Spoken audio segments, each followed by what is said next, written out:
Saudara jemaat sekalian, mari kita persiapkan diri kita teduh di hadapan Tuhan. Kita akan persiapkan diri, hati dan pikiran kita untuk memasuki ibadah hari ini.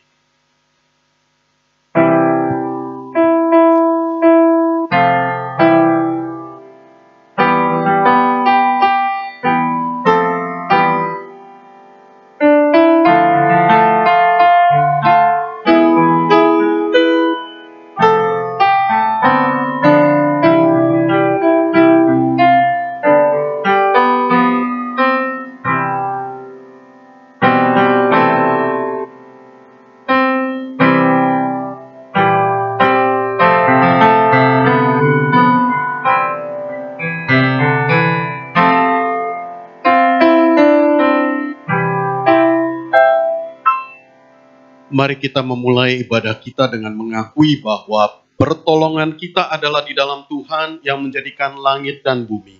Turunlah kiranya atas kita sekalian anugerah dan damai sejahtera dari Allah Bapa, Allah Putra, dan Allah Roh Kudus. Amin.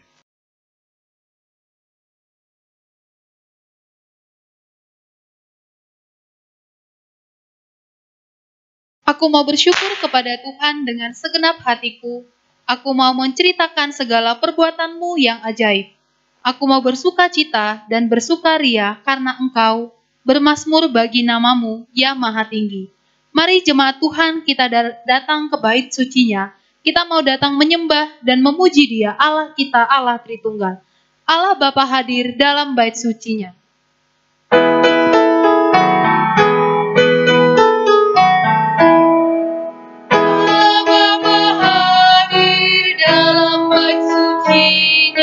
Sembah sujudlah padanya, umatnya pujilah pada yang mengasihi, bertelur dan menyembahlah, pujilah padanya, besarlah berkatnya, ajaiblah kasihnya, Yesus Kristus dalam bait suci-Nya, oh dengarkanlah sabdanya, ya tebus dosaku, ya hibur hatiku, jalan gelap jadi teranglah, pujilah padanya.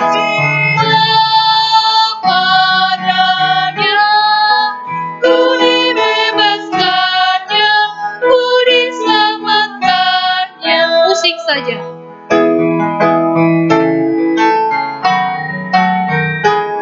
Rohul Kudus hadir dalam bait suci-Nya dan berdiam di dalam. Kita nyanyikan bait yang ketiga. Rohul Kudus hadir dalam bait suci-Nya dan berdiam di dalamku. Jadikan hatiku baitmu yang kudus, kehendakmu pun genaplah. Pujilah padanya dalam bait kudusnya, selamanya pujinya. Jemaat dipersilakan untuk duduk kembali.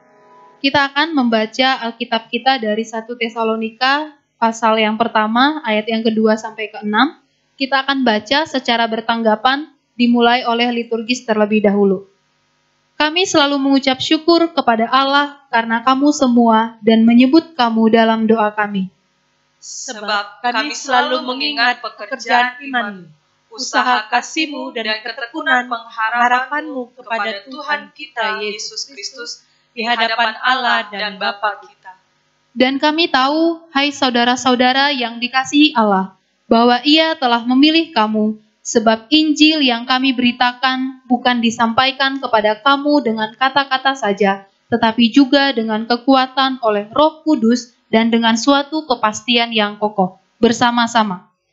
Memang kamu tahu bagaimana kami bekerja di antara kamu oleh karena kamu, dan kamu telah menjadi penurut kami dan penurut Tuhan dalam penindasan yang berat, kamu telah menerima firman itu dengan sukacita yang dikerjakan oleh Roh Kudus. Mari kita kembali memuji Allah kita. Kita nyanyikan pujian, nyanyi dan bersoraklah bagi Dia.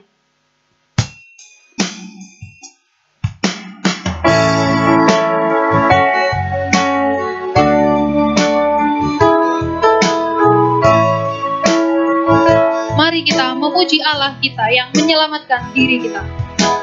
Nyanyi dan bersoraklah bagi Dia, pujian, hormat, kuasa bagi Raja.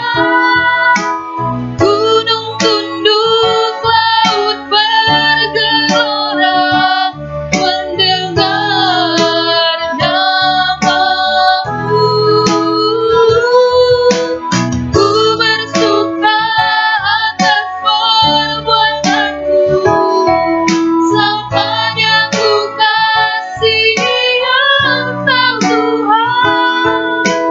Tiada janji seperti yang ada padamu. Yesusku penyelamatku, tiada yang seperti Engkau. Yesusku, penyelamatku, tiada yang seperti Engkau. Setiap hari ku Setiap memuji hari keajaiban kasih-Mu ya Tuhan. memuji keajaiban kasih-Mu. Engkaulah penghibur pelindung kami ya Tuhan. Penghibur, pelindung, menara kekuatan, jaga semua yang bernafas, tak berhenti menyembah-Mu. Mari kita bernyanyi dan bersorak bagi Tuhan kita. Nyanyi dan bersoraklah bagi Dia, pujian, hormat, kuasa bagi Raja. Gunung tunduk, laut bergelora, mendengar nama-Mu. Ku bersuka atas perbuatanku, selamanya ku kasihi Engkau Tuhan. Tiada janji seperti yang ada padamu. Nyanyi dan bersoraklah bagi Dia. Nyanyi dan bersoraklah bagi Dia, pujian, hormat, kuasa bagi Raja.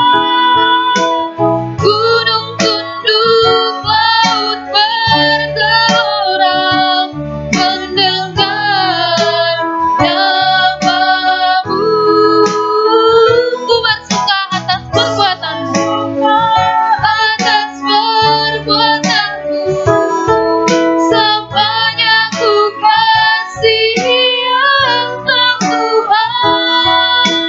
Tiada janji seperti yang ada padamu. Tiada janji seperti yang ada padamu. Tiada janji seperti yang ada padamu.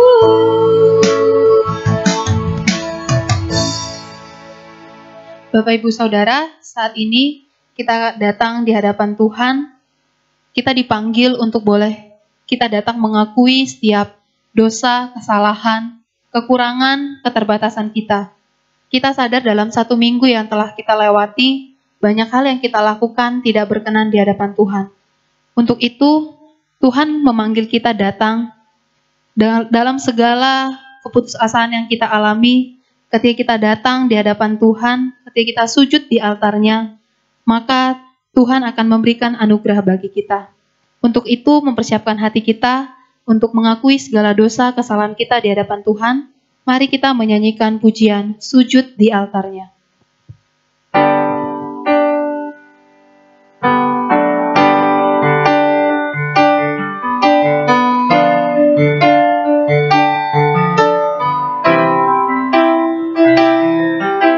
hatimu terasa berat, dan tak ada seorang pun mengerti bebanmu, mari datang kepada Yesus, tanyakan kepadanya apa yang harus kita lakukan. Bila hati terasa berat, tak seorang pun mengerti bebanmu, tanya Yesus, apa yang harus kubuat? Dia berfirman, marilah datang. Dia berfirman, mari datanglah. Dia selalu pedulikan aku.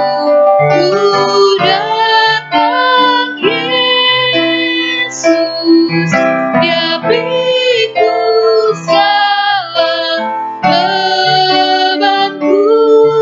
Sujud di altarnya, bawa hidupmu.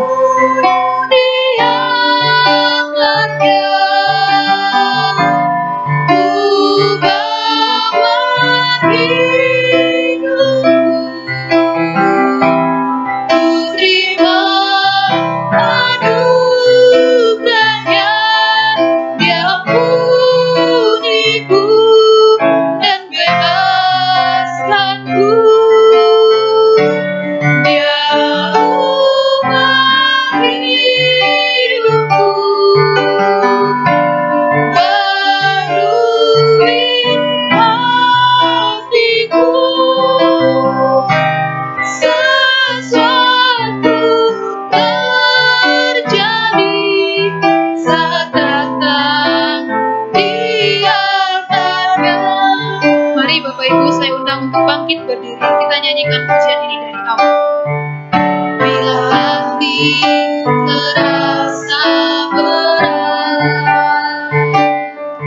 tak seorang pun mengerti bebanku, tanya Yesus, apa yang harus kubuat? Dia berfirman, mari datanglah kepada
Mazmur 25 ayat 17 dan 18.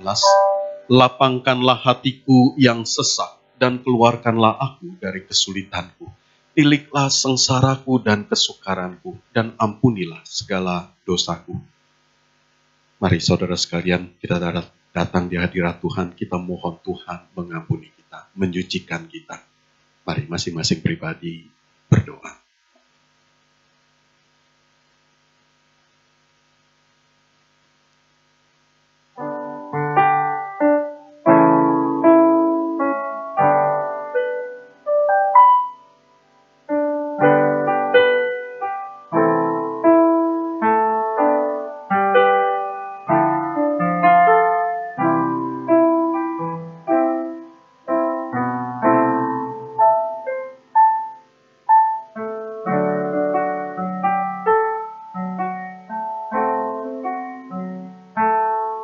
Bapa Surgawi, kami akui ya Tuhan, kami orang yang degil, kami anak-anak-Mu yang seharusnya memancarkan terang kemuliaan-Mu, tetapi di dalam kehidupan kami justru mempermalukan Engkau, sehingga orang tidak bisa melihat kemuliaan-Mu di dalam kehidupan kami.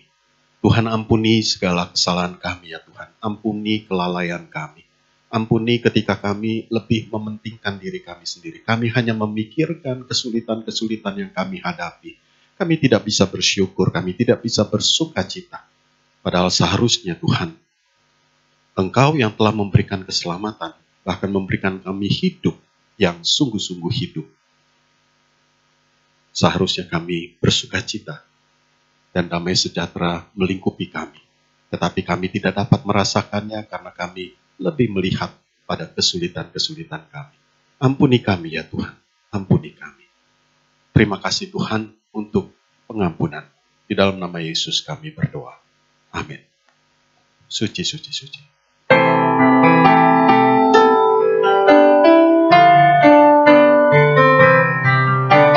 Suci, suci, suci, Allah Maha Kuasa.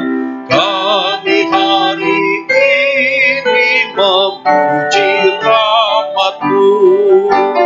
Suci, suci, suci, Allah Maha Kasih, Allah Tritunggal, patut dipuji.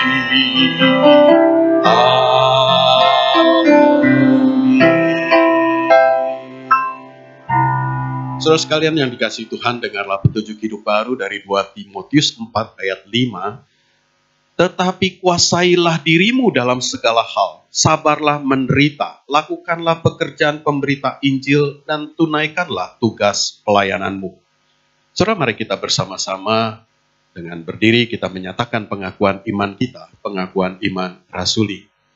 Aku percaya kepada Allah, Bapa yang Maha Kuasa, Khalik langit dan bumi, dan kepada Yesus Kristus, anaknya yang tunggal Tuhan kita, yang dikandung daripada Roh Kudus, lahir dari anak darah Maria, yang menderita sengsara di bawah pemerintahan Pontius Pilatus, disalibkan, mati dan dikuburkan, turun ke dalam kerajaan maut. Pada hari yang ketiga, bangkit pula dari antara orang mati, naik ke sorga, duduk di sebelah kanan Allah, Bapa yang Maha Kuasa, dan dari sana Ia akan datang untuk menghakimi orang yang hidup dan yang mati. Aku percaya kepada Roh Kudus, gereja yang kudus dan am, persekutuan orang kudus, pengampunan dosa, kebangkitan tubuh, dan hidup yang kekal. Amin. Saudara, silakan duduk, saudara.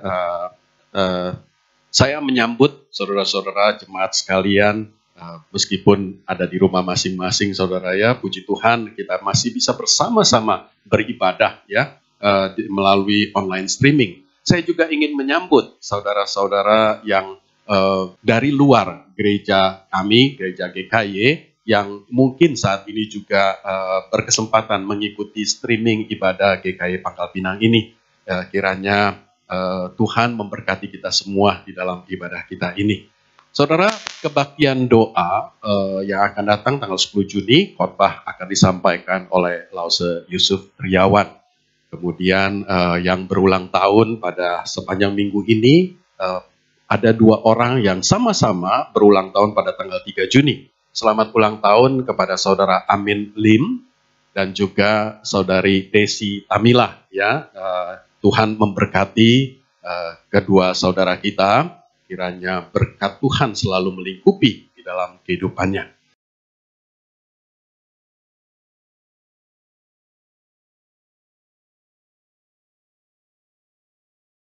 Baik saudara, kita akan melanjutkan ibadah kita.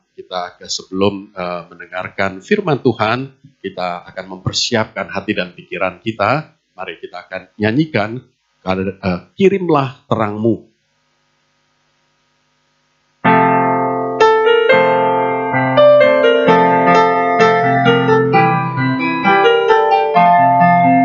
Berkumandang suara dari seberang, kirimlah terangmu. Banyak jiwa dalam dosa mengerang, kirimlah terangmu. Kirimlah terang Injil Tuhan pada umat semua. Kirimlah terang Injil Tuhan pada umat semua. Kita mendengar seruan dari jauh, kirimlah terangmu. Ke hadapan salib serahkan dirimu, kirimlah terangmu. Kirimlah terang Injil Tuhan pada umat semua. Kirimlah terang Injil Tuhan pada umat semua.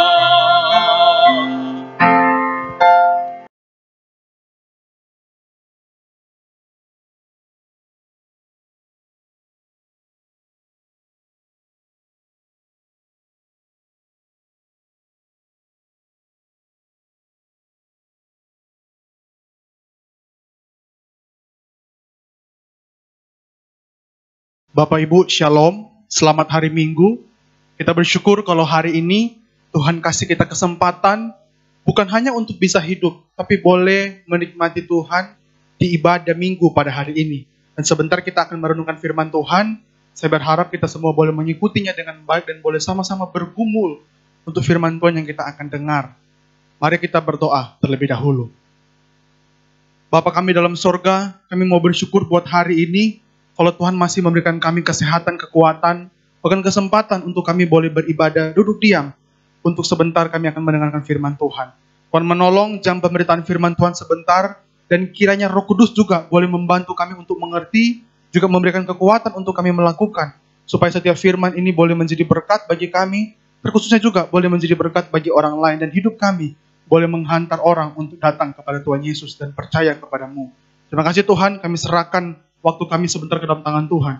Tuhan yang menolong kami di rumah, supaya Tuhan juga boleh memberkati koneksi internet, bahkan apapun media yang kami pakai, supaya sebentar ketika kami akan mendengarkan firman Tuhan, peribadatan melalui ibadah online ini bisa berjalan dengan baik. Terima kasih Tuhan, di dalam nama Tuhan Yesus kami sudah berdoa. Amin. Bapak Ibu jemaat yang terkasih, mari di awal ini kita membuka satu perikop firman Tuhan yang terambil di dalam Roma 3, ayat 10 sampai ayatnya yang ke-12. Roma 3 ayat 10 sampai 12, saya akan menuntunnya untuk membaca. Bapak Ibu perhatikan di Alkitab masing-masing dari rumahnya. Ayat 10, seperti ada tertulis, tidak ada yang benar seorang pun tidak. Tidak ada seorang pun yang berakal budi, tidak ada seorang pun yang mencari Allah. Semua orang telah menyeleweng, mereka semua tidak berguna. Tidak ada yang berbuat baik, seorang pun tidak. Bapak Ibu, ayat-ayat firman Tuhan ini sudah menjadi satu penjelasan untuk memberitahukan tentang siapa itu kita dan apa yang dilakukan oleh setiap manusia setelah kehidupan kita jatuh di dalam dosa. Dikatakan tidak ada orang yang mencari Tuhan, atau kalaupun di luar sana kita melihat ada orang yang seolah-olah berupaya cari Tuhan, tapi pada hakikatnya Tuhan tidak mungkin bisa ditemui oleh manusia berdosa. Kenapa Bapak Ibu? Karena dosa memisahkan jarak antara kita dengan Allah yang Maha Kudus. Bahkan Bapak Ibu, kebaikan yang kita lakukan agar dinilai atau dilihat Allah tidak akan pernah ditanggapi oleh Tuhan. Karena manusia berdosa, tidak mungkin dapat melakukan kebaikan yang mencapai standarnya Tuhan. Untuk itu di bagian firman Tuhan ini bilang, tidak ada seorang pun yang benar yang dapat berbuat baik. Kenapa? Karena Bapak Ibu kebaikan manusia berdosa atau kebaikan yang kita lakukan setelah kita jatuh di dalam dosa, itu adalah kebaikan yang sebenarnya bukan kebaikan yang datang dari Allah. Itu tertulis di dalam Hakim-Hakim 21 ayat 25. Coba kita buka Hakim-Hakim 21 ayat 25.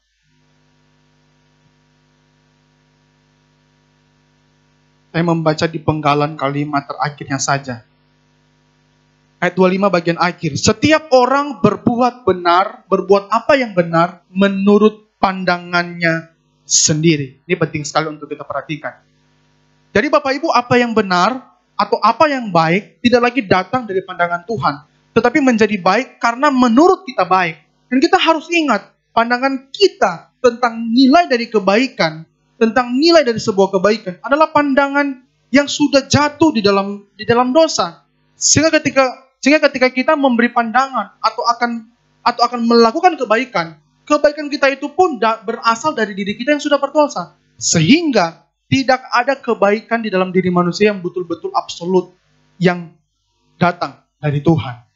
Maka Bapak Ibu, kenapa hal ini bisa terjadi? Kenapa hal ini bisa terjadi? Semua itu bermula ketika Hawa melihat buah di Taman Eden. Ini permulaannya. Kita baca di Kejadian 3 ayat 6. Saya akan membaca Kejadian 3 ayat 6. Kejadian 3 ayat 6. Kita melihat ya. Perempuan itu, Hawa, melihat bahwa buah pohon itu baik untuk dimakan dan sedap kelihatannya. Lagi pula pohon itu menarik hati karena memberi pengertian. Lalu ia mengambil dari buahnya itu dan dimakannya. Dan diberikan juga kepada suaminya Adam yang bersama-sama dengan dia. Dan suaminya pun memakannya. Bapak Ibu perhatikan bagian firman Tuhan ini. Di situ Hawa mulai mengambil haknya Tuhan sebagai penentu kebaikan, berpindah kepada dirinya yang menjadi penentu kebaikan.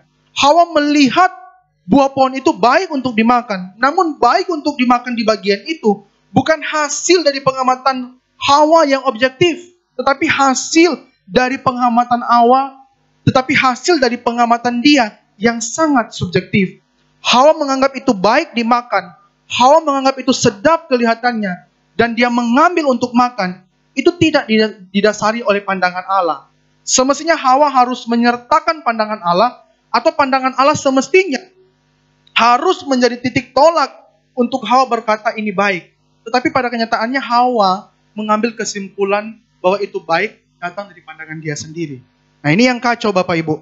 Akhirnya Hawa dan juga Adam memaksakan keinginan hati mereka yang bertentangan dengan Allah untuk memakan buah itu. Mereka memaksakan kehendak mereka karena mereka tahu itu baik. Padahal yang baik itu belum tentu datang dari Tuhan. Dan akhirnya karena mereka anggap itu baik, mereka akhirnya memakan. Tetapi akhirnya apa yang dianggap baik, pada akhirnya itu bukan suatu kebaikan. Akhirnya Adam dan Hawa dimurkai, dimarah, dan berdosa, dan timbullah berbagai macam kejahatan dan penderitaan karena perilaku mereka berdua. Jadi apa yang baik yang dipikirkan manusia ternyata belum tentu menjadi apa yang baik di hadapan Tuhan. Maka Bapak Ibu, bukankah perilaku ini juga masih terjadi sampai saat ini? Sekalipun kita sudah menjadi orang percaya. Saya kasih contoh begini Bapak Ibu. Bukankah kita sebagai orang percaya sudah jadi orang Kristen nih? Tetapi kadang-kala kita masih suka melakukan sesuatu tanpa mempertimbangkan pandangan Allah. Karena kita berpikir, aku sudah tahu yang baik, aku tahu kok mana yang baik. Misalkan Bapak Ibu, kita yang ingin sukses, kita kerap kali hanya memakai barometer dunia untuk mencapai apa artinya sukses tanpa diskusi dengan Tuhan. Atau kita yang mau memulai usaha, kita yang mau memulai bisnis, atau kita yang akan bekerja. Apakah kita pernah bergumul bersama-sama dengan Tuhan untuk meminta masukan dari Tuhan? Atau kita hanya meminta masukan dari orang yang kita anggap baik? Maka Bapak Ibu, itu kadangkala perilaku-perilaku yang sampai saat ini masih terjadi, yang masih kita lakukan. Perilaku-perilaku yang tidak memperhitungkan pandangan Allah. Bapak Ibu, kita kembali lagi. Kalau semua manusia, atau kalau semua kebaikan manusia tidak dapat memenuhi apa yang menjadi standar Tuhan, Maka apa implikasinya? Implikasinya jelas adalah tidak ada satu manusia pun yang akan selamat dan dapat datang pada jalan keselamatan, yaitu Yesus. Namun yang kedua, implikasinya apa? Kalau jelas-jelas kita tidak dapat memenuhi dan tidak dapat menemui Tuhan, lalu apa Bapak Ibu yang harus kita kerjakan supaya kita bisa datang pada Tuhan? Apa nih yang harus kita kerjakan supaya kita bisa datang kepada Tuhan? Jawabannya tidak ada. Jawabannya tidak ada yang bisa kita kerjakan. Karena kita manusia berdosa. Karena keselamatan dan dorongan untuk datang pada Yesus itu tidak bisa terjadi dengan kekuatan kita, dengan apa yang kita kerjakan. Itu akan terjadi kalau digerakkan oleh Allah itu sendiri. Maka sekalipun Bapak Ibu, sekalipun kita masuk di dalam taraf baik di mata banyak orang, ingat kebaikan kita tidak bisa membuat Tuhan itu datang dan menyelamatkan kita. Contohnya di mana Bapak Ibu? Kita akan melihat contoh itu ada di dalam Injil Yohanes. Dari Injil Yohanes kita akan melihat contoh dari dua orang yang boleh menggambarkan kepada kita bagaimana pekerjaan Allah yang membuat manusia itu sendiri datang pada Allah. Bukan karena manusia itu sendiri dan bukan karena dia dinilai baik. Contoh itu ada di Yohanes. Kita akan melihat dua orang saja. Kenapa kita akan melihat dua orang ini? Karena dua orang ini sudah bisa mewakili keberadaan manusia sampai kapanpun. Karena kedua orang ini menggambarkan apa yang dinilai baik dan juga apa yang dinilai jahat dari kacamata manusia. Kedua orang itu pasti sudah tidak asing lagi di telinga kita. Kedua orang itu adalah yang pertama Nikodemus, yang kedua adalah perempuan Samaria. Yang pertama adalah Nikodemus, yang kedua adalah perempuan Samaria. Bapak Ibu bisa buka di Injil Yohanes. Di Injil Yohanes pasalnya yang ketiga itu dengan Nikodemus dan pasal yang keempat dengan perempuan Samaria. Bapak Ibu, bagi kebanyakan orang atau mungkin juga bagi kita, tentu kehidupan Nikodemus dapat dinilai jauh lebih baik dari kehidupan perempuan Samaria. Tentu dong, orang-orang bisa cap kehidupan Nikodemus pasti jauh lebih baik daripada kehidupan perempuan Samaria. Maka Bapak Ibu, orang-orang yang hidup atau orang-orang yang masuk di dalam golongan seperti Nikodemus itu adalah orang-orang yang bisa orang-orang yang bisa membanggakan diri karena dinilai baik oleh orang lain. Bahkan orang-orang seperti Nikodemus bisa merasa layak di hadapan Tuhan. Tetapi Bapak Ibu kita melihat nih, apa respon Tuhan Yesus kepada orang-orang demikian dan juga apa respon Tuhan kepada Nikodemus dan juga perempuan Samaria. Ternyata Tuhan Yesus menunjukkan respon yang sama, atau Tuhan Yesus menunjukkan bahwa kepribadian kedua orang itu, baik Nikodemus dan juga perempuan Samaria, adalah sama-sama orang berdosa. Tuhan memandang kehidupan mereka berdua sama-sama adalah kehidupan yang sama-sama kehidupan manusia berdosa, atau kehidupan yang sama-sama buta akan kerajaan sorga. Padahal yang satu ngerti agama, yang satu begitu jauh dari agama. Tapi bagi Tuhan kedua-duanya adalah orang yang sangat buta tentang Allah dan kerajaannya. Jadi Bapak Ibu, kalau begitu, selama ini apakah kegiatan agamawi Nikodemus tidak diperhitungkan Allah? Jawabannya tidak, karena dia orang berdosa. Tetapi yang anehnya ya Bapak Ibu ya, di mata manusia, Nikodemus diberi tempat yang istimewa. Sedangkan perempuan Samaria harus sembunyi-sembunyi, harus lari, karena takut dihakimi banyak orang. Karena dia dianggap orang berdosa. Kenapa Bapak Ibu bisa terjadi demikian? Ingat di awal tadi yang saya jelaskan. Karena manusia memandang segala sesuatu yang baik hanya menurut pandangan mereka. Sehingga yang baik bagi mereka, kalau hidup sama seperti Nikodemus atau para petinggi-petinggi agama di bait Allah. Padahal semestinya orang harus hidup serupa Yesus. Sehingga Bapak Ibu ketika Nikodemus dan perempuan Samaria berjumpa dengan Yesus, Tuhan membangun sesuatu yang baru dalam diri mereka. Tuhan membangun apa yang baik, yang bukan datang dari pandangan manusia, yang bukan datang dari pandangan tokoh-tokoh agama, tetapi datang dari pandangan Dia sendiri. Datang dari pandangan Tuhan sebagai Allah, yang Tuhan bangun di dalam diri mereka berdua. Supaya kenapa? Supaya baik Nikodemus dan juga perempuan Samaria bisa menemukan satu kebaikan atau satu kebenaran yang bisa menyelamatkan mereka. Karena kebaikan itu datang dari Allah. Nah, ada 3 hal yang Tuhan kerjakan dalam diri mereka. Kita perhatikan ya, Bapak Ibu. Bisa setelah ini Bapak Ibu bisa baca sendiri di Yohanes 3-4. Ada 3 hal. Yang pertama yang dikerjakan oleh Tuhan adalah Tuhan Yesus mengerjakan di dalam diri mereka berdua, atau Bapak Ibu akan berjumpa dengan Nikodemus dan perempuan Samaria. Tuhan mengaitkan perjumpaan atau seluruh pembicaraannya dengan Nikodemus dan perempuan Samaria dengan karya keselamatan. Jadi ini hal pertama yang Tuhan kerjakan. Tuhan mengaitkan perjumpaannya, Tuhan mengaitkan pembicaraannya langsung dengan karya keselamatan. Yang satu ajakan untuk lahir baru, yang satu ajakan untuk menerima air hidup. Tetapi kedua-duanya sama menuju kepada keselamatan atau berita penting yang dibawa oleh Tuhan. Yang pertama yang Tuhan kerjakan dalam diri mereka. Yang kedua adalah yang Tuhan kerjakan adalah Tuhan menghancurkan tembok yang dibangun oleh Nikodemus dan juga Samaria. Karena Tuhan tahu tembok yang dibangun oleh Nikodemus dan perempuan Samaria adalah tembok manusia. Tembok yang hanya datang dari pandangan manusia. Apa itu?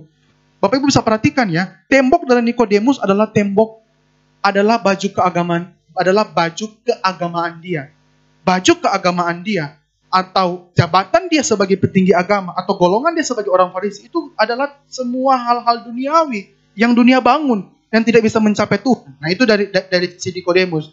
Tetapi dari sisi perempuan Samaria adalah yang Tuhan ingin hancurkan adalah itu nilai dari kepuasan hidup. Bapak Ibu, Tuhan menelanjangi atau Tuhan menghancurkan tembok-tembok yang dibangun oleh mereka, tembok-tembok yang dibangun oleh manusia, supaya mereka berdua sadar bahwa semua itu adalah hal yang sia-sia, yang tidak berguna untuk Allah dan tidak berguna atau tidak akan membawa mereka kepada kehidupan yang kekal. Karena itu hanya dikerjakan oleh manusia. Itu hal yang kedua. Ini hal yang ketiga. Hal ketiga ini adalah bagian yang paling penting yang Tuhan tegaskan di situ.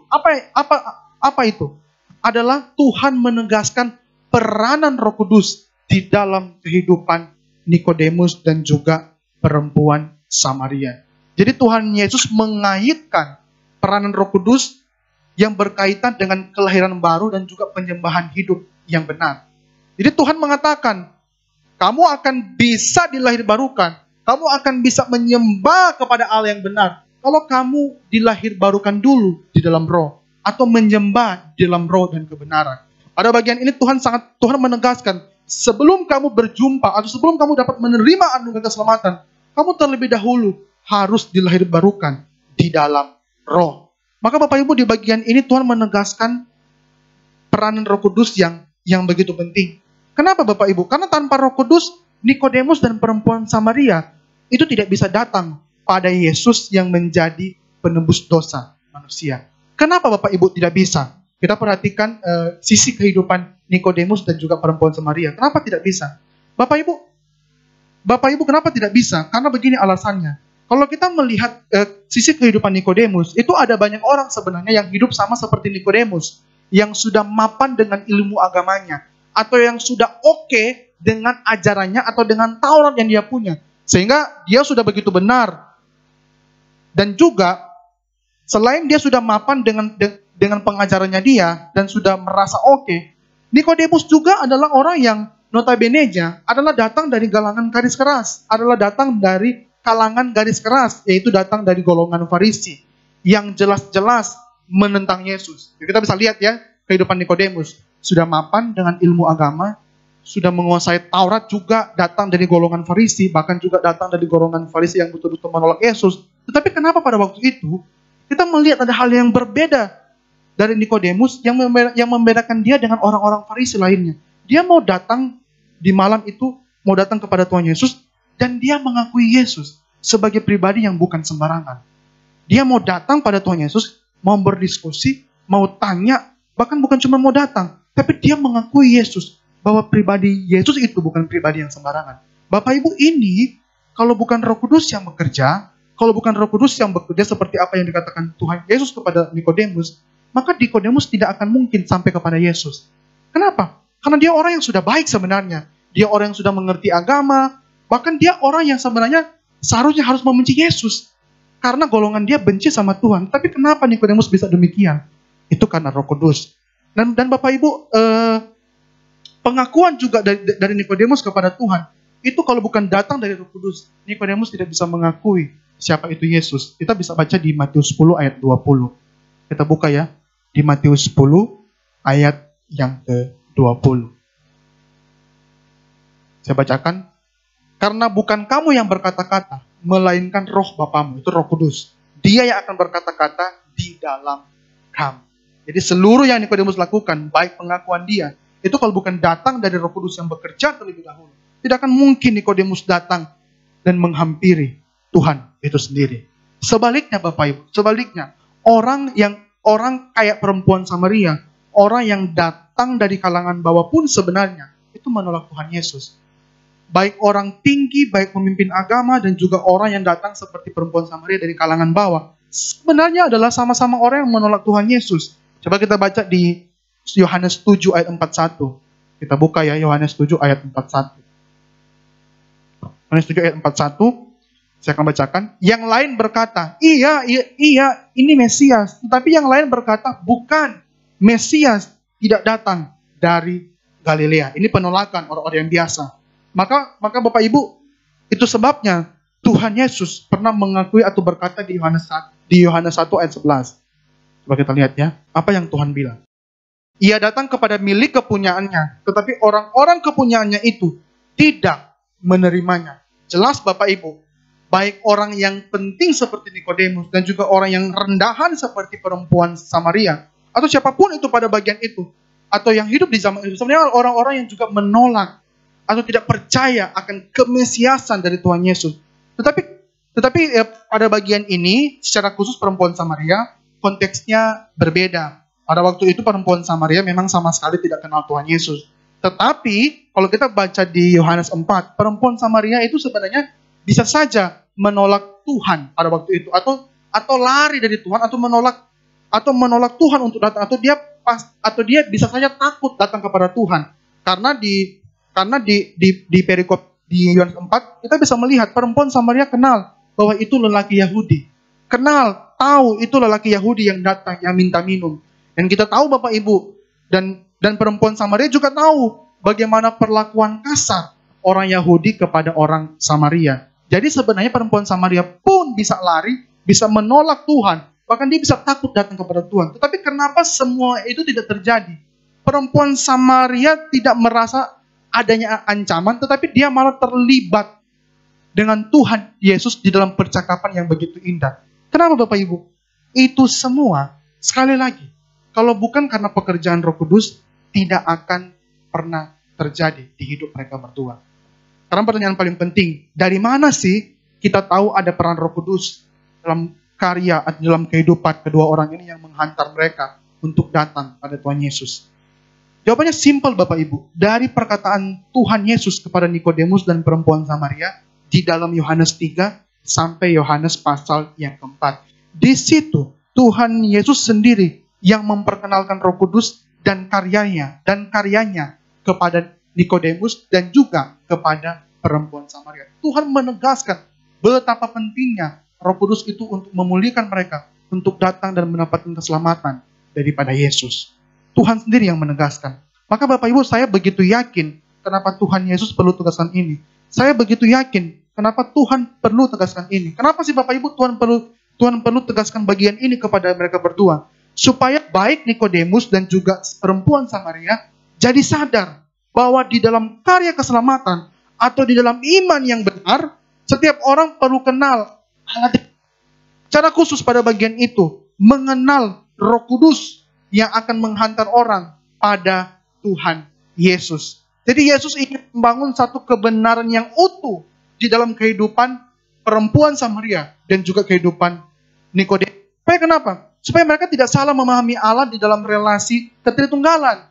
Supaya mereka tahu ada peran-peran dari Allah yang berbeda-beda yang semua sama-sama akan menghantar kepada Tuhan Yesus. Dan Tuhan tegaskan itu di dalam bagian itu supaya dua orang itu sadar, tahu, dan memahami apa yang benar. Dan Bapak Ibu, siapa itu Roh Kudus? Semakin kuat diberitakan oleh Yesus, itu menuju di hari-hari terakhir dari pelayanan dia di dunia. Jadi siapa itu Roh Kudus? Dan peran Roh Kudus itu sangat-sangat ditekankan oleh Tuhan Yesus di akhir-akhir masa dia di dalam dunia. Itu terdapat di dalam Yohanes 16, coba kita buka ya. Di Yohanes 16. Di Yohanes 16 ayat 4b sampai 15. Yohanes 16 ayat 4b sampai ayatnya yang ke-15. Tapi kita hanya akan baca 4 ayat saja. Ayat 7 sampai 8, ayat 13 sampai ayat 14. Coba kita perhatikan ya. Ayat 7, ayat 8, 13, 14. Saya akan bacakan ayat 7. Namun yang benar yang kukatakan ini kepadamu adalah lebih berguna bagi kamu jika aku pergi. Sebab jikalau aku tidak pergi, penghibur itu tidak akan datang kepadamu. Tetapi jikalau aku pergi, aku akan mengutus dia kepadamu. Dan kalau ia datang, ia akan menginsafkan dunia akan dosa, kebenaran, dan penghakiman. Ayat 13 kita lompat. Tetapi apabila ia datang, yaitu roh kebenaran, ia akan memimpin kamu ke dalam seluruh kebenaran. Sebab ia tidak akan berkata-kata dari dirinya sendiri, tetapi segala sesuatu yang didengarnya, itulah yang akan dikatakannya. Dan ia akan memberitakan kepadamu hal-hal yang akan datang. Ayat 14, ia akan memuliakan Allah, sebab ia akan memberitahukan kepadamu apa yang diterimanya padaku. Bapak Ibu, dari perikop firman Tuhan ini, kita akan mengajukan satu pertanyaan penting. Kenapa sih menjadi lebih baik atau menjadi lebih berguna kalau Tuhan Yesus harus pergi, tinggalkan dunia, tinggalkan murid-murid? Kenapa Bapak Ibu? Pertama, jawabannya, agar Roh Kudus datang dan lebih menyempurnakan lagi karya Allah Tritunggal yang sudah Yesus jalankan selama di dunia. Jadi Roh Kudus yang akan menyempurnakan. Namun makna yang lain, karena Tuhan Yesus sedang ingin menegaskan, perhatikan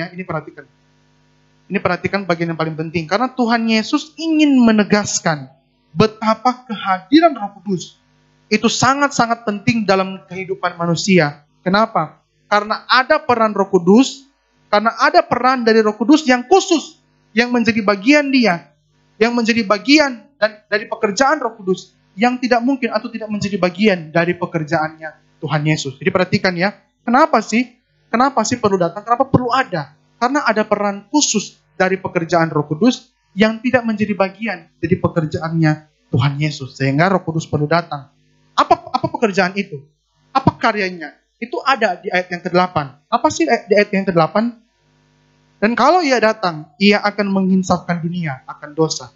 Dan kalau ia datang, ia akan menginsafkan dunia akan dosa. Menginsafkan atau dalam arti lain, menyadarkan. Atau dalam arti lain, Roh Kudus akan bekerja kepada kehidupan manusia untuk membukakan kebutaan kerohanian kita. Untuk membukakan kebutaan rohani kita. Supaya kenapa?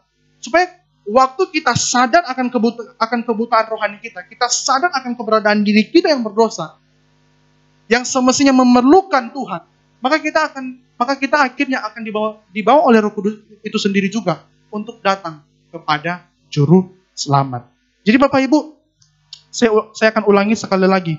Jadi dalam arti lain adalah Roh Kudus akan bekerja untuk membukakan kebutaan rohani kita, sehingga kita sadar akan keberadaan diri kita yang berdosa, yang memerlukan Juru Selamat. Dan ketika kita sadar kita memerlukan Juru Selamat, kita akan cari siapa sih Juru Selamat itu, dan Roh Kudus akan menuntun kita untuk datang kepada Tuhan Yesus yang adalah Juru Selamat itu. Nah itu tugas penting. Dan Bapak Ibu, kalau kita sebenarnya mau memperhatikan keseluruhan perikop ini, sebenarnya ujung-ujungnya dari semua pekerjaan Roh Kudus, baik di ayat 8, ayat 9, 10, 11 sampai yang terakhir, sebenarnya ujung-ujungnya itu akan kembali lagi membawa semua orang itu untuk datang pada Yesus. Karena seluruh kegenapan yang ada di firman Tuhan itu terletak di dalam diri Yesus yang menjadi penebus. Maka semestinya pada waktu itu juga, murid-murid tidak perlu bersedih. Kenapa murid-murid tidak perlu bersedih? Walau Tuhan akan pergi sebentar lagi, karena Bapak Ibu, kehadiran, penyertaan, kuasa, kesaksian tentang Yesus akan selalu ada. Tidak akan pergi tinggalkan mereka. Kenapa? Karena akan ada Roh Kudus yang akan memberitakan, yang akan menuntun mereka untuk selalu berjumpa dengan Tuhan. Maka tidak perlu sedih. Karena lewat kehadiran Roh Kudus, mereka akan merasakan juga kehadiran Tuhan itu sendiri.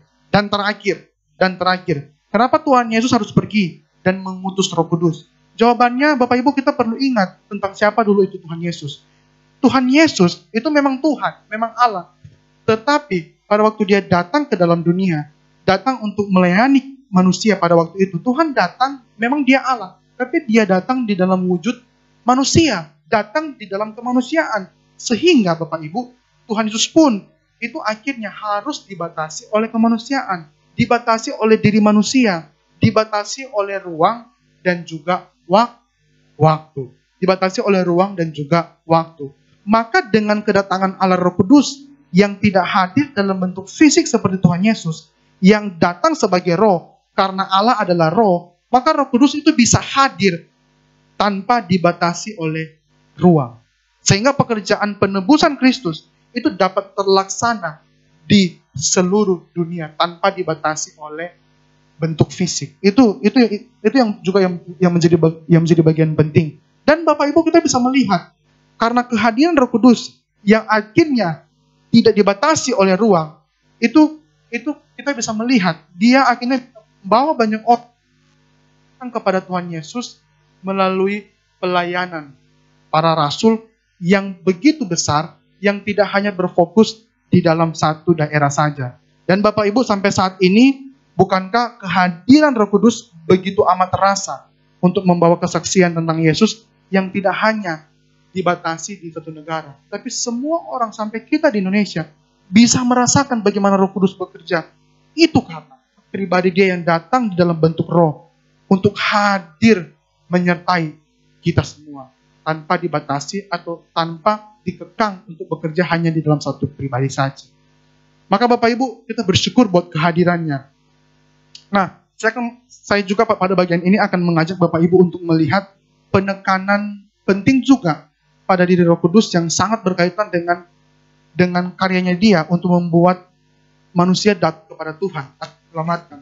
Kita buka di Titus 3 ya. Kita buka di Titus 3 ayat 5. Titus 3 ayat yang kelima. Saya akan bacakan. Pada waktu itu, dia telah menyelamatkan kita, Yesus, bukan karena perbuatan baik, penting sekali, yang telah kita lakukan, tetapi karena rahmat-Nya oleh permandian kelahiran baru kembali dan oleh pembaharuan yang dikerjakan oleh Roh Kudus.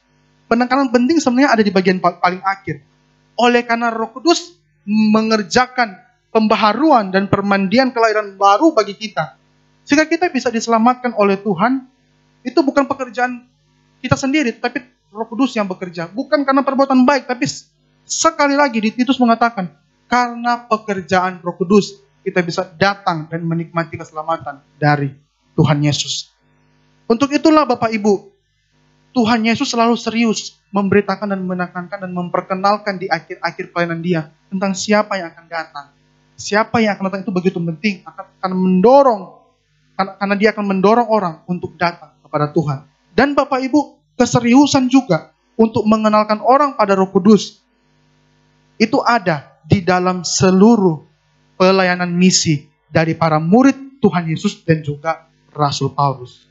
Bapak Ibu, para murid Tuhan Yesus, baik Petrus dan juga yang lainnya dan juga Rasul Paulus, mereka selalu menegaskan di awal, bahkan memastikan di awal, bahwa orang-orang yang mereka layani di dalam misi penginjilan harus menerima, dibaptis, dan percaya kepada Roh Kudus sebagai kunci untuk mereka boleh menerima anugerah keselamatan. Bapak Ibu bisa baca kisah itu di dalam Kisah Para Rasul 8 dan juga 19.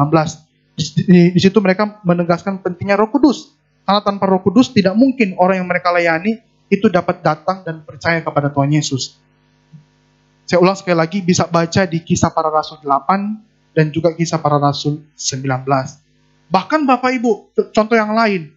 Bahkan Bapak Ibu, di contoh yang lain, kita bisa melihat kondisi Yohanes Pembaptis. Bapak Ibu, Yohanes Pembaptis juga atau dia sendiri disadarkan tentang siapa itu Tuhan Yesus, juga dibantu oleh Roh Kudus. Kita baca di Yohanes 1. Jadi Yohanes Pembaptis juga itu disadarkan tentang siapa itu Tuhan Yesus. Semakin mengenal dan semakin mau datang kepada Tuhan, itu juga dibantu disadarkan oleh Roh Kudus. Terdapat di Yohanes 1, kita baca ayat 31 sampai 33. Dan aku sendiri pun mula-mula tidak mengenal dia, Yesus. Tetapi untuk itulah aku datang dan membaptis dengan air, supaya ia nyatakan kepada Israel. Dan Yohanes memberi kesaksian katanya, aku telah melihat Roh Kudus dari langit, digambarkan seperti merpati, dan ia tinggal di atasnya. Dan aku pun tidak mengenalnya, tetapi dia yang mengutus aku untuk membaptis dengan air, karena berfirman kepadaku, jika engkau melihat Roh itu turun ke atas seseorang, dan tinggal di atasnya, dialah yang akan membaptis dengan Roh Kudus. Jadi pada bagian ini Yohanes dibukakan tentang siapa itu Tuhan, melalui karya atau melalui berita dari Roh Kudus itu sendiri. Sehingga dari kesaksian Roh Kudus akan Tuhan Yesus kepada Yohanes Pembaptis, dari situ Yohanes semakin disadarkan, semakin didorong untuk dia melakukan seluruh pekerjaan dia. Bukan untuk dia, tetapi untuk membawa orang datang kepada Tuhan Yesus. Sehingga Bapak Ibu, Yohanes tidak kecewa kalau dia harus kehilangan banyak pengikut. Orang-orang harus akhirnya pergi kepada Tuhan Yesus. Kenapa dia kecewa? Kenapa dia tidak kecewa? Karena dia tahu pengikutnya, orang-orang banyak yang tadinya ikut dia, yang tadinya datang kepada dia, yang tadinya dibaptis oleh dia, itu sekarang datang kepada Yesus. Kenapa dia tidak kecewa? Karena dia tahu orang-orang itu akhirnya boleh datang kepada pribadi yang tepat, yang akan membawa mereka kepada keselamatan. Itu datang kepada Tuhan Yesus. Sekali lagi, itu dikerjakan oleh Roh Kudus melalui diri Yohanes Pembaptis. Bagaimana Bapak Ibu dengan kita? Apakah hidup kita sama dengan Yohanes Pembaptis yang dituntun oleh Roh untuk mengerjakan apa yang seharusnya dikerjakan oleh kita? Bagaimana Bapak Ibu dengan kita? Bapak Ibu, kita sama nggak? Kita dituntun nggak oleh Roh? Atau selama ini kita dituntun atau dikendalikan oleh daging dan juga hawa nafsu kita? Kalau kita masih dikendalikan oleh daging, maka mari kita bertobat dan kita belajar untuk kita boleh dituntun oleh Roh. Supaya kenapa? Supaya Roh itu boleh terus membawa kita untuk melihat, untuk datang, dan untuk mengambil bagian di dalam pekerjaan Tuhan Yesus yang akan menyelamatkan kita. Maka Bapak Ibu, apa sih aplikasi hari ini dari pembelajaran kita hari ini yang boleh kita terapkan? Pertama, apa aplikasinya? Pertama Bapak Ibu, kalau kehadiran Roh Kudus saja itu membawa orang datang dan kenal pada Yesus, padahal dia juga Allah, maka kita semestinya harus tahu diri. Kita cuma manusia, semestinya kita harus hidup sebagaimana Roh Kudus bekerja. Roh Kudus sangat kristosentris. Bukan berarti Roh Kudus mengesampingkan dirinya. Tidak. Tetapi di dalam hal inilah kita bisa melihat ada satu keharmonisan di dalam relasi Allah Tritunggal untuk tidak saling menonjolkan kesombongan diri. Tetapi masing-masing mau bersama-sama, mau tunduk untuk lebih penting apa? Untuk mengerjakan apa yang menjadi tujuan utama, yaitu menyelamatkan manusia. Dan Roh Kudus tahu keselamatan dalam diri manusia itu akan digenapi di dalam diri Tuhan Yesus. Sehingga Roh Kudus sekalipun dia Allah, sebenarnya dia juga punya andil untuk orang datang kepada dia, tapi dia mau menunjukkan nih bahwa dia juga Allah, tetapi dia mau menunjukkan kepada siapa orang yang semestinya harus datang untuk menemukan juru selamat. Itu kepada Tuhan Yesus. Nah, di dalam bagian ini yang tadi sudah saya bilang, itu menunjukkan satu keharmonisan di mana ketiga pribadi di dalam Allah Tritunggal saling bekerja sama, bukan saling menonjolkan kesombongan diri. Kalau Roh Kudus demikian, padahal dia Allah, maka semestinya kita harus demikian juga. Maka Bapak Ibu, mari kita hidup bukan agar orang kenal siapa kita. Mari kita hidup bukan meninggikan kita, bukan memuliakan kita, bukan supaya orang banyak datang kepada kita dan kenal kita dan menyembah kita dan mengeluh-elukan kita. Bukan Bapak Ibu. Tetapi Bapak Ibu, supaya kita atau supaya apapun yang kita kerjakan melalui kehadiran kita, melalui peran kita, melalui pelayanan kita, kita menjadi jembatan. Untuk apa? Untuk orang kenal pada Tuhan. Kenal pada Tuhan Yesus, bukan kenal siapa kita. Dan waktu kita melakukan demikian, kita sama seperti apa yang Tuhan mau kita lakukan. Bapak Ibu, pinjam kata-kata Yohanes Pembaptis, biarlah Tuhan semakin besar, aku semakin kecil. Yohanes semakin membesarkan Tuhan, karena Yohanes tahu dirinya itu jembatan untuk orang kenal Tuhan, bukan kenal dia. Walau apa yang dilakukan itu spektakuler. Demikian juga kita. semua yang kita kerjakan, semua yang kita lakukan, talenta kita, karunia kita, apapun yang kita punya, kehadiran kita, pelayanan kita, pekerjaan kita, biarlah itu mendorong orang untuk semakin mengenal Tuhan yang adalah juru selamat satu-satunya di hidup manusia. Itu yang pertama, Bapak Ibu. Apa aplikasi yang kedua? Aplikasi yang kedua adalah kita semestinya atau harus semakin rindu merenungkan firman Tuhan atau semakin rindu membaca Alkitab. Bapak Ibu, kenapa sih? Bapak Ibu, kenapa sih orang harus merenungkan firman Tuhan, harus membaca Alkitab siang dan malam seperti apa yang ditulis di Mazmur? Kenapa Bapak Ibu? Karena firman Tuhan itu akan membukakan kepada kita akan seluruh kesaksian tentang Allah, secara khusus tentang anaknya yang menjadi sentral atau tema utama yang sudah diberitakan jauh di dalam PL, yang digenapi di dalam kitab Perjanjian Baru. Maka firman Tuhan akan membukakan itu kepada kita, akan membukakan kebenaran itu kepada kita, supaya kita bisa tahu. Maka Bapak Ibu, jangan heran ya Bapak Ibu kalau ada banyak orang di luar sana, mungkin juga kita, akhirnya bisa datang dan percaya kepada Yesus hanya karena membaca Alkitab. Kenapa bisa terjadi? Kenapa Alkitab begitu powerful? Kenapa Alkitab begitu mengubahkan orang? Dan kenapa Alkitab harus dibaca oleh kita? Jawabannya Bapak Ibu yang pertama karena Roh Kudus juga bekerja. Salah satunya untuk menghantar orang kepada Tuhan lewat firman Tuhan. Roh Kudus bekerja salah satunya itu lewat firman Tuhan. Tetapi yang selanjutnya apa?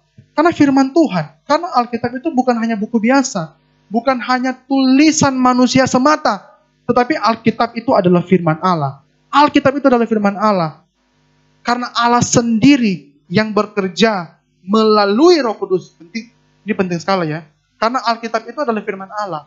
Kenapa? Karena Allah sendiri yang bekerja melalui Roh Kudus untuk memberikan ilham dan inspirasi kepada para penulis. Sehingga Alkitab begitu powerful dan begitu luar biasa. Karena Allah sendiri yang bekerja. Karena kata-kata Allah sekalipun memakai manusia, tetapi diinspirasikan oleh Roh Kudus. Sehingga Bapak Ibu, waktu kita membaca Alkitab, sehingga waktu kita merenungkan firman Tuhan, hidup kita akan menemukan Tuhan, akan semakin datang kepada Tuhan. Kenapa? Karena firman ini juga adalah inspirasi Roh Kudus, dan Roh Kudus bekerja melalui firman untuk membuat kita datang kepada Tuhan.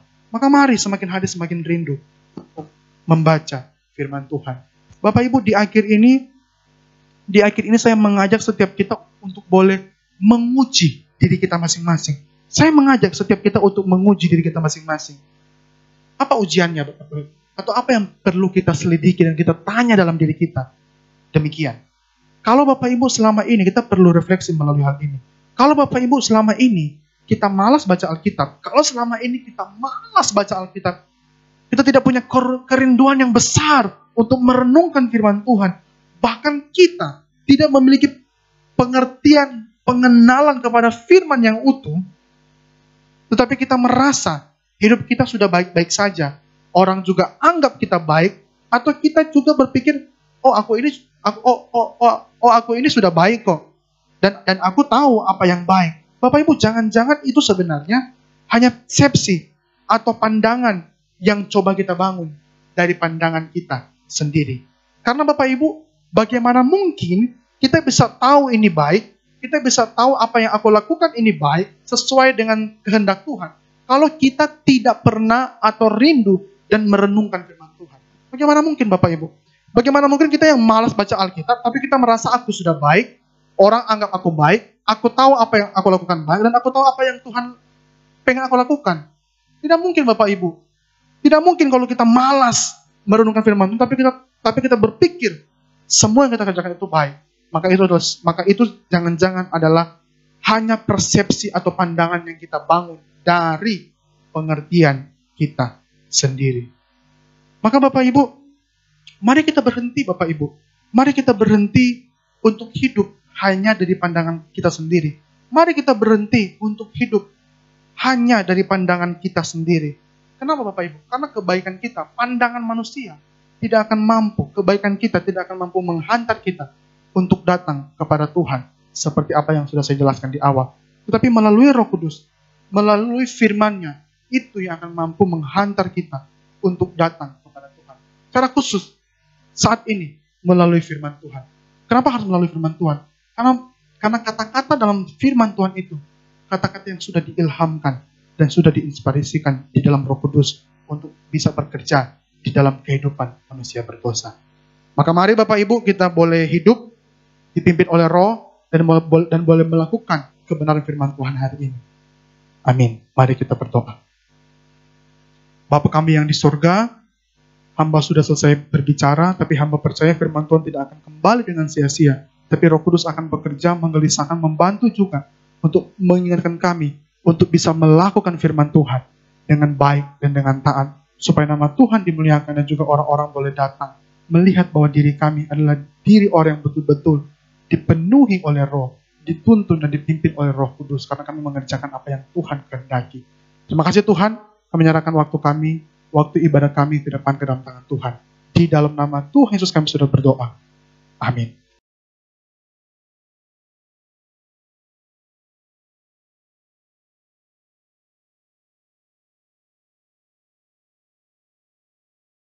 Bapak Ibu, kita bersyukur untuk pemberitaan firman yang sudah disampaikan, untuk meresponi firman Tuhan pada hari ini, dan kita juga akan membawa persembahan kita sebagai ucapan syukur kita kepada Tuhan. Kita akan menyanyikan pujian Bangunkan Kami.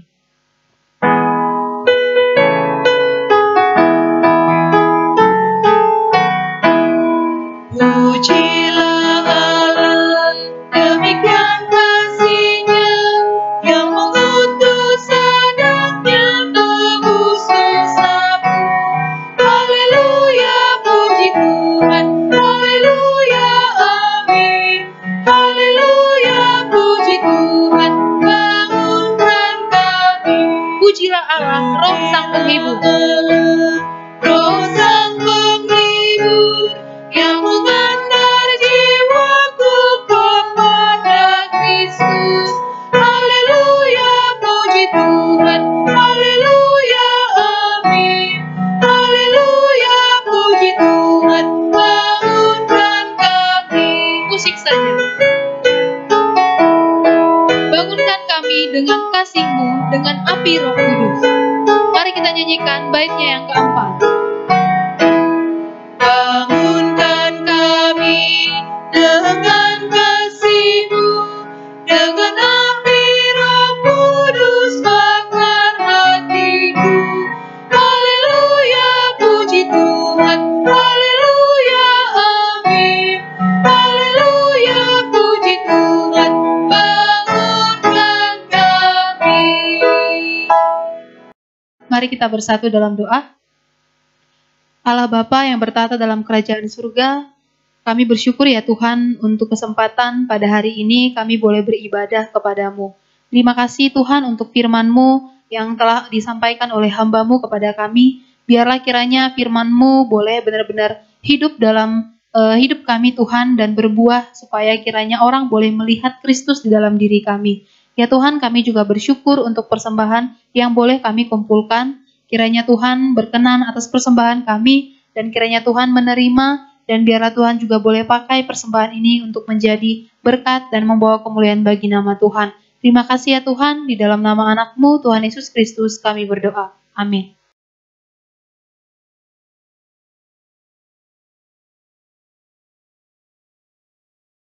Saudara, kehidupan normal sebetulnya belum diberlakukan begitu ya, tetapi pemerintah sudah mulai siap-siap. Tetapi meskipun siap-siap, masyarakat sudah melonggarkan sendiri kegiatannya, sehingga kita melihat sudah tempat-tempat wisata sudah ramai, orang-orang juga pada sudah pergi ke pantai, jalan-jalan dan sebagainya. Saudara, mari saya ajak kita berdoa supaya di tengah-tengah pandemi ini, sementara penularan masih mungkin terjadi, saudara, dan tetapi masyarakat melakukan kegiatan seperti sudah normal, kita berdoa supaya Tuhan menolong, supaya jangan lagi ada penularan, supaya memberikan juga hikmat kepada masyarakat, walaupun sudah merasa bebas, tetapi biarlah mereka juga secara berhikmat betul-betul menjaga diri. Dan Tuhan memberikan daya tahan tubuh, memberikan kesehatan kepada kita semua. Mari kita berdoa bersama. Bapa Surgawi, kami bersyukur ya Tuhan. Mungkin sekarang sudah lebih baik. Pandemi ini sudah menurun. Tetapi kami seharusnya masih tetap waspada karena masih ada yang terjangkit. Masih ada penambahan-penambahan orang yang sakit. Tuhan, karenanya kami menyerahkan ya Tuhan. Ketika kami masyarakat juga semua sudah merasa bebas. Nah, kiranya Engkau juga beri kami hikmat supaya kami juga berhati-hati. Kami tetap waspada. Di tengah keinginan kami untuk bersosialisasi, kiranya Engkau juga berikan kami hikmat supaya kami tetap menjaga kesehatan, kami tetap melindungi diri, supaya kami tidak menularkan kepada orang lain dan kami juga tidak tertular. Tuhan, kiranya Engkau juga memberikan kami kesehatan tubuh yang baik. Engkau juga menolong supaya kami mempunyai daya tahan tubuh yang baik. Terima kasih Tuhan. Kami berdoa di dalam nama Yesus. Amin. Saudara, mari kita akhiri ibadah kita dengan pujian kepada Allah Tritunggal, doksologi.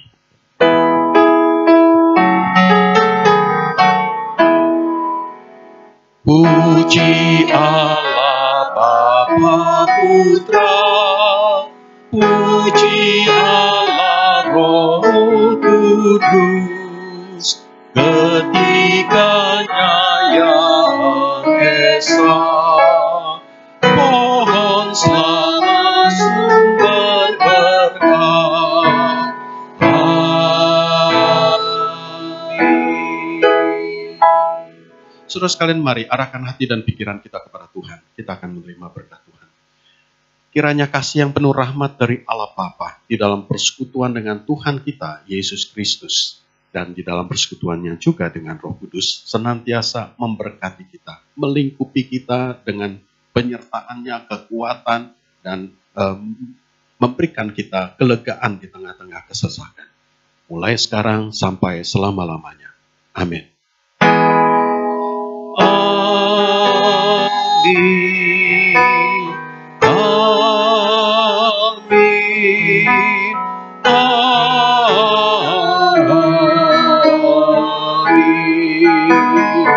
Amin.